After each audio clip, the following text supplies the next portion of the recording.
And for those who enjoy this channel and would love to support us financially, please feel free to hit that donate link. We'd greatly appreciate it. God bless. Hey guys, it's Landon coming here with another video. I was debating on different topics to cover and thinking about what I could do next. But I finally decided on discussing the Italian wall lizard and why it's not particularly evidence for evolution. I know it's a popular icon of evolution, especially it's more recent. It's just something I wanted to cover. I plan on maybe doing a few more of these videos, maybe something like 10-20 minute videos, where I just go over things, and I don't intend for this video to be long, but I think it would be an interesting topic to cover, and I think it's something that needs to be covered.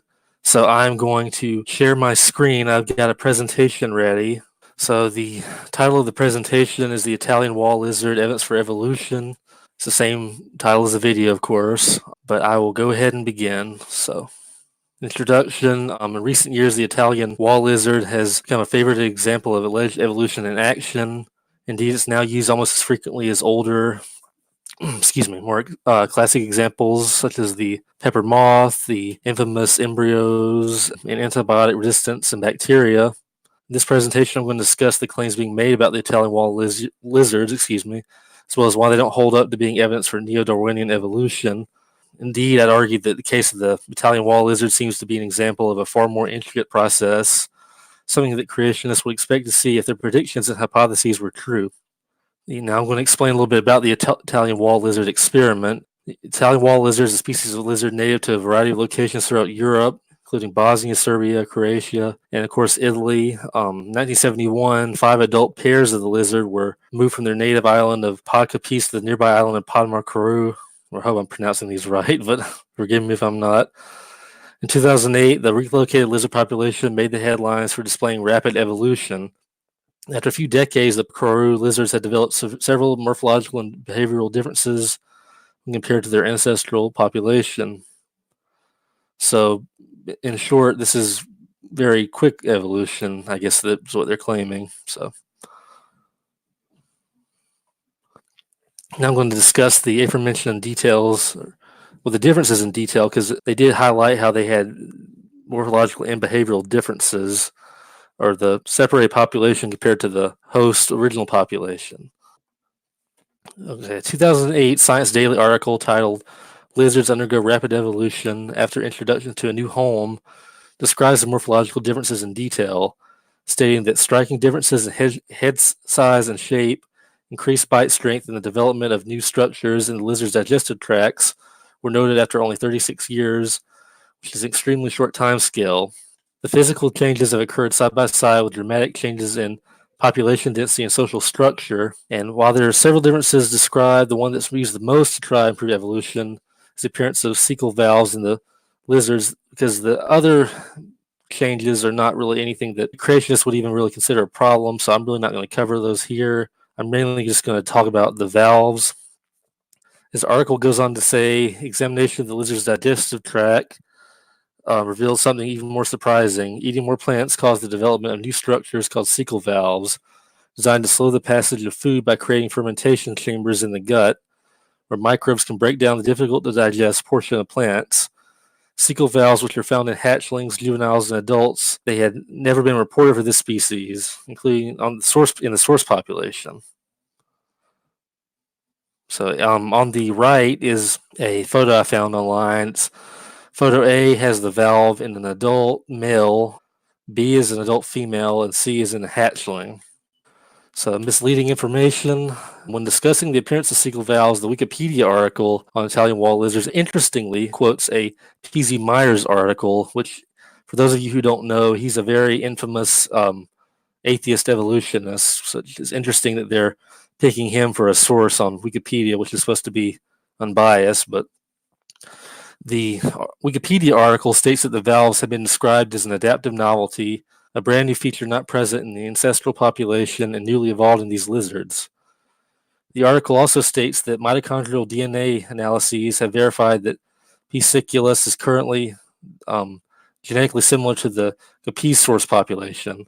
Note they said very similar. I'll get to that in a minute. The quote from the P.Z. Myers article is completely false, and the second quote is misleading. The vowels were not a newly evolved organ as they are in the ancestral population, but they aren't expressed. This kind of relates to how Wikipedia misrepresented their source paper when claiming that the two lizards populations were only very similar, when in actuality the populations were genetically identical.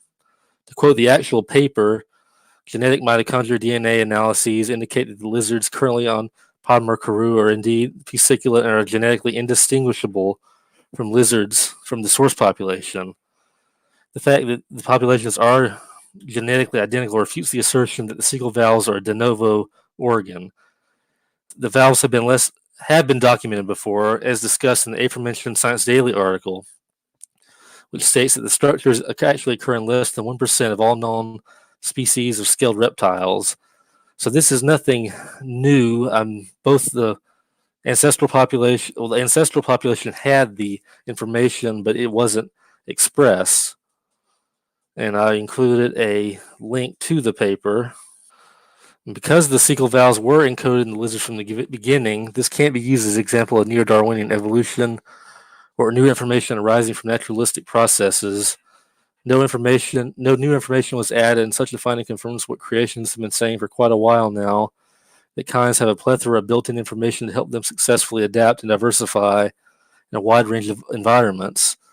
In other words, creationists would expect to find examples such as this if life was indeed created by God, the master engineer. And I want to add on a little bit to that. My main point is that a lot of when you hear these people evolutionists arguing online, is they try to make it out to be like this was something that was a de novo organ that just appeared through evolutionary naturalistic processes, when the evidence seems to indicate that that's not the case, and that the information that was there from the beginning, it just was expressed when the lizards needed it to be expressed. And so this is not an example of some new feature arising naturalistically. This is something that was there from the beginning. It was also been documented in other reptiles as well. So I mean, this is not anything new. Because of this, I would just rule this out as being any evidence for evolution in terms of new information being gained, or really arguably macroevolution. I don't think it's evidence for macroevolution. This is basically what we'd expect to see, though, if God had designed kinds with this built-in information to survive and adapt. So this is, I'm going to end with an interesting quote describing evolution and evolutionists, as well as a relevant Bible verse. This kind of relates to how, nothing really seems to be able to falsify evolution. It's from Cornelius Hunter. He's an intelligent design advocate with a PhD in biophysics and computational biology. And he said, being an evolutionist means there is no bad news. If new species appear abruptly in the fossil record, that just means evolution operates in spurts. If species then persist for eons with little modification, that just means evolution takes long breaks. If clever mechanisms are discovered in biology, that just means evolution is smarter than we imagine. If strikingly similar designs are found in distant species, that just means evolution repeats itself. If significant differences are found in allied species, that just means evolution sometimes introduces new designs rapidly. If no likely mechanism can be found for the large-scale change evolution requires, that just means evolution is mysterious. If adaptation responds to environmental signals, that just means evolution has more foresight than was thought. If major predictions of evolution are found to be false, that just means evolution is more complex than we thought. I just thought that's one of my favorite quotes to use. I thought I would include that here. I thought it was pretty relevant. And the Bible verse I included was, for every house is built by someone, but the builder of all things is God. That's Hebrews 3:4, NASB. So that was the end of the presentation. I was not planning on this being a long presentation. These videos are supposed to be kind of short.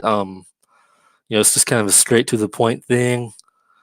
But I think that some of the information being, paraded around is kind of it's more so very misleading, because it's making people believe that, something like evolved and the information was gained, when it's just expression of genes that, that organ just wasn't expressed before. So this is not an example that evolutionists should use, but it is something that creationists can use to discuss, how kinds have this built-in information, built-in adaptability. So I'm going to stop sharing, and I'm hoping that my mic didn't cut off at all through this, because I know this has happened before, so hopefully nothing went wrong. I know that my mic just had some issues, but yeah, this is the first, maybe in the first of a series. I'll cover some, I guess, icons of evolution, maybe spend some time on it. Yeah, I enjoyed making the presentation. I enjoy discussing this topic. So, but yeah, I will hopefully have a video maybe sometime next week. So thanks for tuning in, guys. God bless.